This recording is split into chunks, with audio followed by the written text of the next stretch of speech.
अध्याय 2 गीता का सार। संजय ने कहा, करुणा से व्याप्त शोकयुक्त अश्रुपूरित नेत्रों वाले अर्जुन को देखकर मधुसूदन कृष्ण ने ये शब्द कहे। श्री भगवान ने कहा, हे अर्जुन, तुम्हारे मन में यह कलमश आया कैसे? यह उस मनुष्य के लिए तनुक भी अनुकूल नहीं है जो जीवन के मूल्य को जानता हो। इससे उच्च लोक की नहीं अपितु अपयश की प्राप्ति होती है। हे प्रतापुत्र, इस हीन नपुंसकता को प्राप्त मत हो, यह तुम्हें शोभा नहीं देती।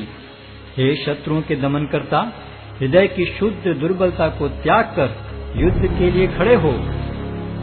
अर्जुन ने कहा, हे शत्रुहंता, हे मधुसूदन, मैं युद्ध भूमि में किस तरह भीष्म तथा द्रोण जैसे पूजनीय व्यक्तियों पर उलटकर बाण चलाऊंगा। ऐसे महापुरुषों को जो मेरे गुरु हैं, उन्हें मारकर जीने की अपेक्षा इस संसार में भीख मांगकर खाना अच्छा है। भले ही वे सांसारिक लाभ के इच्छुक हों, किंतु हैं तो गुरुजन ही। यदि उनका वध होता है तो हमारे द्वारा भोग्य प्रत्येक वस्तु उनके रक्त से सनी होगी। हम यह भी नहीं जानते कि हमारे लिए क्या श्रेष्ठ है, उनको जीतना या उनके द्वारा जीते जाना। यदि हम धृतराष्ट्र के पुत्रों का वध कर देते हैं तो हमें जीवित रहने की आवश्यकता नहीं है, फिर भी वे युद्ध भूमि में हमारे समक्ष खड़े हैं।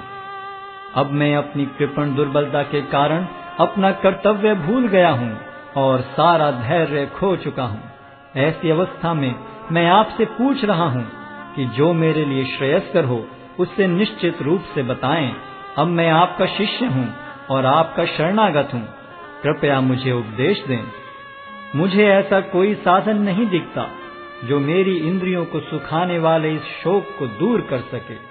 स्वर्ग पर देवताओं के अधिपत्य की तरह इस धन धान्य संपन्न सारी पृथ्वी पर निष्कंटक राज्य प्राप्त करके भी मैं इस शोक को दूर नहीं कर सकूंगा। संजय ने कहा, इस प्रकार कहने के बाद शत्रुओं का दमन करने वाला अर्जुन कृष्ण से बोला, हे गोविंद, मैं युद्ध नहीं करूंगा, और चुप हो गया। हे भरतवंशी धृतराष्ट्र, उस समय दोनों सेनाओं के मध्य शोकमग्न अर्जुन से कृष्ण ने मानो हंसते हुए ये शब्द कहे। श्री भगवान ने कहा, तुम पांडित्यपूर्ण वचन करते हुए उनके लिए शोक कर रहे हो जो शोक करने योग्य नहीं हैं। जो विद्वान होते हैं वे न तो जीवित के लिए न ही मृत के लिए शोक करते हैं।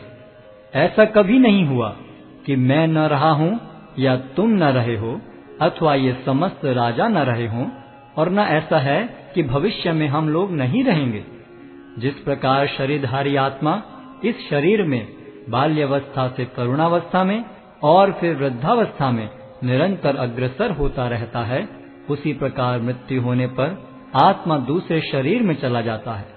धीर व्यक्ति ऐसे परिवर्तन से मोह को प्राप्त नहीं होता। हे कुंती पुत्र, सुख तथा दुख का क्षणिक उदय तथा कालक्रम में उनका अंतर्धान होना सर्दी तथा गर्मी की ऋतुओं के आने जाने के समान है। हे भरतवंशी, वे इंद्रिय बोध से उत्पन्न होते हैं और मनुष्य को चाहिए कि अविचल भाव से उनको सहन करना सीखे।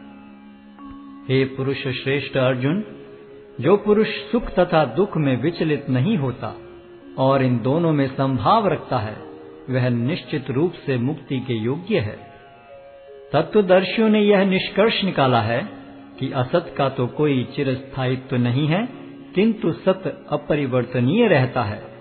उन्होंने इन दोनों की प्रकृति के अध्ययन द्वारा यह निष्कर्ष निकाला है। जो सारे शरीर में व्याप्त है उसे ही तुम अविनाशी समझो। उस अव्यय आत्मा को नष्ट करने में कोई भी समर्थ नहीं है। अविनाशी, अप्रमेय तथा शाश्वत जीव के भौतिक शरीर का अंत अवश्यम भावी है। अतः हे भरतवंशी, युद्ध करो। जो इस जीवात्मा को मारने वाला समझता है तथा जो इसे मरा हुआ समझता है, वे दोनों ही अज्ञानी हैं, क्योंकि आत्मा न तो मरता है और न मारा जाता है। आत्मा के लिए किसी भी काल में न तो जन्म है न मृत्यु। वह न तो कभी जन्मा है, न जन्म लेता है और न जन्म लेगा। वह अजन्मा, नित्य, शाश्वत तथा पुरातन है। शरीर के मारे जाने पर वह मारा नहीं जाता। हे पार्थ, जो व्यक्ति यह जानता है कि आत्मा अविनाशी, अजन्मा, शाश्वत तथा अव्यय है, वह भला किसी को कैसे मार सकता है या मरवा सकता है? जिस प्रकार मनुष्य पुराने वस्त्रों का त्याग कर नए वस्त्र धारण करता है, उसी प्रकार आत्मा पुराने तथा व्यर्थ के शरीरों को त्याग कर नवीन भौतिक शरीर धारण करता है। यह आत्मा न तो कभी किसी शस्त्र द्वारा खंड खंड किया जा सकता है, न अग्नि द्वारा जलाया जा सकता है, न जल द्वारा भिगोया या वायु द्वारा सुखाया जा सकता है।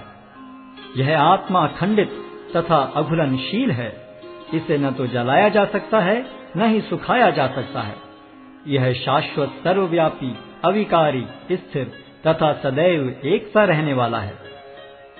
यह आत्मा अव्यक्त, अकल्पनीय तथा अपरिवर्तनीय कहा जाता है। यह जानकर तुम्हें शरीर के लिए शोक नहीं करना चाहिए। किंतु यदि तुम यह सोचते हो कि आत्मा अथवा जीवन का लक्षण सदा जन्म लेता है तथा सदा मरता है, तो भी हे महाबाहु, तुम्हारे शोक करने का कोई कारण नहीं है। जिसने जन्म लिया है उसकी मृत्यु निश्चित है और मृत्यु के पश्चात पुनर्जन्म भी निश्चित है। अतः अपने अपरिहार्य कर्तव्य पालन में तुम्हें शोक नहीं करना चाहिए। सारे जीव प्रारंभ में अव्यक्त रहते हैं, मध्य अवस्था में व्यक्त होते हैं और विनष्ट होने पर पुनः अव्यक्त हो जाते हैं। अतः शोक करने की क्या आवश्यकता है? कोई आत्मा को आश्चर्य से देखता है, कोई इसे आश्चर्य की तरह बताता है तथा कोई इसे आश्चर्य की तरह सुनता है, किंतु कोई कोई इसके विषय में सुनकर भी कुछ नहीं समझ पाते। हे भरतवंशी, शरीर में रहने वाले का कभी भी वध नहीं किया जा सकता। अतः तुम्हें किसी भी जीव के लिए शोक करने की आवश्यकता नहीं है। क्षत्रिय होने के नाते अपने विशिष्ट धर्म का विचार करते हुए तुम्हें जानना चाहिए कि धर्म के लिए युद्ध करने से बढ़कर तुम्हारे लिए अन्य कोई कार्य नहीं है। अतः तुम्हें संकोच करने की कोई आवश्यकता नहीं है। हे पार्थ, वे क्षत्रिय सुखी हैं जिन्हें ऐसे युद्ध के अवसर अपने आप प्राप्त होते हैं, जिससे उनके लिए स्वर्ग लोक के द्वार खुल जाते हैं। किंतु यदि तुम युद्ध करने के स्वधर्म को संपन्न नहीं करते, तो तुम्हें निश्चित रूप से अपने कर्तव्य की उपेक्षा करने का पाप लगेगा और तुम योद्धा के रूप में भी अपना यश खो दोगे। लोग सदैव तुम्हारे अपयश का वर्णन करेंगे और सम्मानित व्यक्ति के लिए अपयश तो मृत्यु से भी बढ़कर है। जिन जिन महान योद्धाओं ने तुम्हारे नाम तथा यश को सम्मान दिया है, वे सोचेंगे कि तुमने डर के मारे युद्ध भूमि छोड़ दी है और इस तरह वे तुम्हें तुच्छ मानेंगे। तुम्हारे शत्रु अनेक प्रकार के कटु शब्दों से तुम्हारा वर्णन करेंगे और तुम्हारी सामर्थ्य का उपहास करेंगे। तुम्हारे लिए इससे दुखदाई और क्या हो सकता है? हे कुंती पुत्र, तुम यदि युद्ध में मारे जाओगे तो स्वर्ग प्राप्त करोगे, या यदि तुम जीत जाओगे तो पृथ्वी के साम्राज्य का भोग करोगे। अतः दृढ़ संकल्प करके खड़े हो और युद्ध करो। तुम सुख या दुख, हानि या लाभ, विजय या पराजय का विचार किए बिना युद्ध के लिए युद्ध करो। ऐसा करने पर तुम्हें कोई पाप नहीं लगेगा। यहाँ मैंने वैश्लेषिक अध्ययन द्वारा इस ज्ञान का वर्णन किया है। अब निष्काम भाव से कर्म करना बता रहा हूँ, उसे सुनो। हे प्रतापपुत्र, तुम यदि ऐसे ज्ञान से कर्म करोगे तो तुम कर्मों के बंधन से अपने को मुक्त कर सकते हो। इस प्रयास में न तो हानि होती है न ही ह्रास, अपितु इस पथ पर की गई अल्प प्रगति भी महान भय से रक्षा कर सकती है। जो इस मार्ग पर चलते हैं वे प्रयोजन में दृढ़ रहते हैं और उनका लक्ष्य भी एक होता है। हे कुरुनंदन, जो दृढ़ प्रतिज्ञ नहीं है उनकी बुद्धि अनेक शाखाओं में विभक्त रहती है।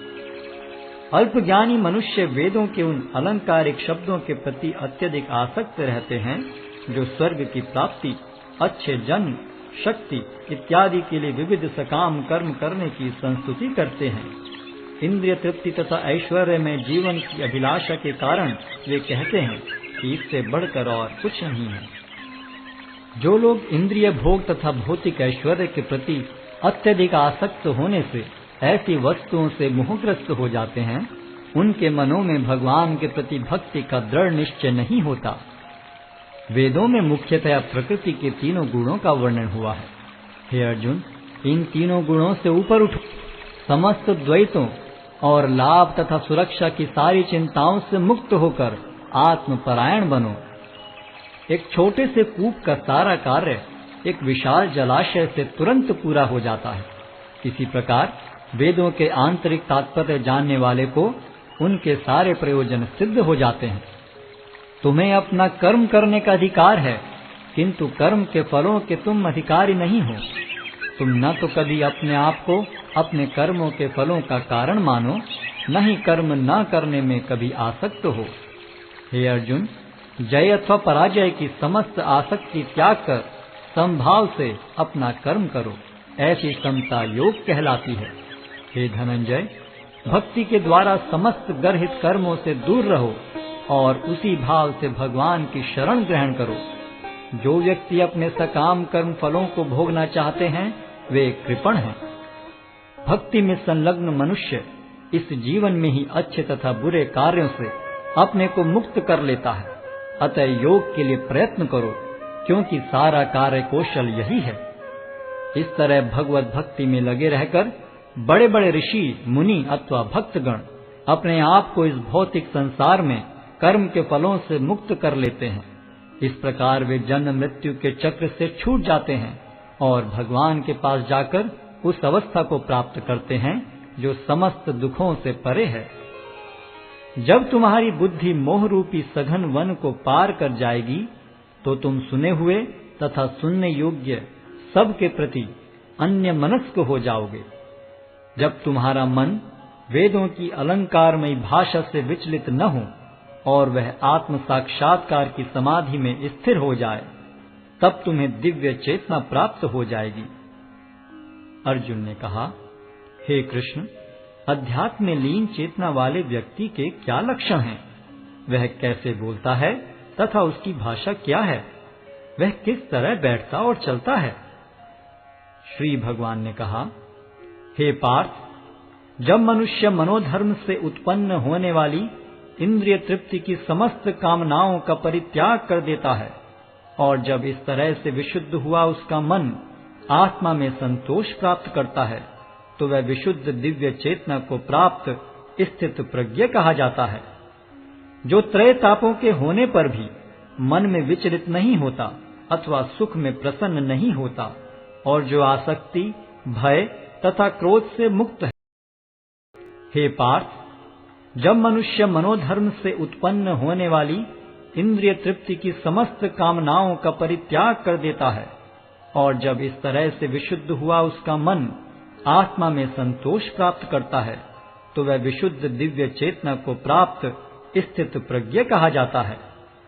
जो त्रय तापों के होने पर भी मन में विचलित नहीं होता अथवा सुख में प्रसन्न नहीं होता और जो आसक्ति, भय तथा क्रोध से मुक्त है, वह स्थिर मन वाला मुनि कहलाता है। इस भौतिक जगत में जो व्यक्ति न तो शुभ की प्राप्ति से हर्षित होता है और न अशुभ के प्राप्त होने पर उससे घृणा करता है, वह पूर्ण ज्ञान में स्थिर होता है।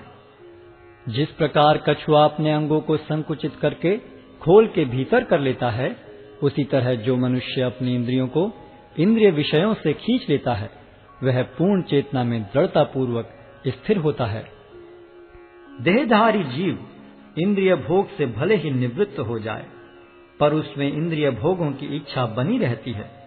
लेकिन उत्तम रस के अनुभव होने से ऐसे कार्यों को बंद करने पर वह भक्ति में स्थिर हो जाता है। हे अर्जुन, इंद्रियां इतनी प्रबल तथा वेगवान हैं कि वे उस विवेकी पुरुष के मन को भी बलपूर्वक हर लेती हैं जो उन्हें वश में करने का प्रयत्न करता है। जो इंद्रियों को पूर्णतया वश में रखते हुए इंद्रिय संयम करता है और अपनी चेतना को मुझ में स्थिर कर देता है, वह मनुष्य स्थिर बुद्धि कहलाता है। इंद्रिय विषयों का चिंतन करते हुए मनुष्य की उनमें आसक्ति उत्पन्न हो जाती है और ऐसी आसक्ति से काम उत्पन्न होता है और फिर काम से क्रोध प्रकट होता है। क्रोध से पूर्ण मोह उत्पन्न होता है और मोह से स्मरण शक्ति का विभ्रम हो जाता है। जब स्मरण शक्ति भ्रमित हो जाती है तो बुद्धि नष्ट हो जाती है, और बुद्धि नष्ट होने पर मनुष्य भवकूप में पुनः गिर जाता है। किंतु समस्त राग तथा द्वेष से मुक्त एवं अपनी इंद्रियों को संयम द्वारा वश में करने में समर्थ व्यक्ति भगवान की पूर्ण कृपा प्राप्त कर सकता है। इस प्रकार से कृष्ण भावनामृत में तुष्ट व्यक्ति के लिए संसार के तीनों ताप नष्ट हो जाते हैं, और ऐसी तुष्ट चेतना होने पर उसकी बुद्धि शीघ्र ही स्थिर हो जाती है। जो कृष्ण भावनामृत में परमेश्वर से संबंधित नहीं है, उनकी न तो बुद्धि दिव्य होती है और न ही मन स्थिर होता है। जिसके बिना शांति की कोई संभावना नहीं है, शांति के बिना सुख हो भी कैसे सकता है। जिस प्रकार पानी में तैरती नाव को प्रचंड वायु दूर बहा ले जाती है, उसी प्रकार विचरणशील इंद्रियों में से कोई एक जिस पर मन निरंतर लगा रहता है, मनुष्य की बुद्धि को हर लेती है। अतः हे महाबाहु, जिस पुरुष की इंद्रियां अपने अपने विषयों से सब प्रकार से विरत होकर उसके वश में हैं, उसी की बुद्धि निस्संदेह स्थिर है। जो सब जीवों के लिए रात्रि है, वह आत्म संयमी के जागने का समय है, और जो समस्त जीवों के जागने का समय है, वह आत्म निरीक्षक मुनि के लिए रात्रि है। जो पुरुष समुद्र में निरंतर प्रवेश करती रहने वाली नदियों के समान इच्छाओं के निरंतर प्रवाह से विचलित नहीं होता, और जो सदैव स्थिर रहता है, वही शांति प्राप्त कर सकता है, वह नहीं जो ऐसी इच्छाओं को तुष्ट करने की चेष्टा करता हो। जिस व्यक्ति ने इंद्रिय तृप्ति की समस्त इच्छाओं का परित्याग कर दिया है, जो इच्छाओं से रहित रहता है, और जिसने सारी ममता त्याग दी है तथा अहंकार से रहित है, वही वास्तविक शांति को प्राप्त कर सकता है। यह आध्यात्मिक तथा ईश्वरीय जीवन का पथ है, जिसे प्राप्त करके मनुष्य मोहित नहीं होता। यदि कोई जीवन के अंतिम समय में भी इस तरह स्थित हो, तो वह भगवत धाम में प्रवेश कर सकता है।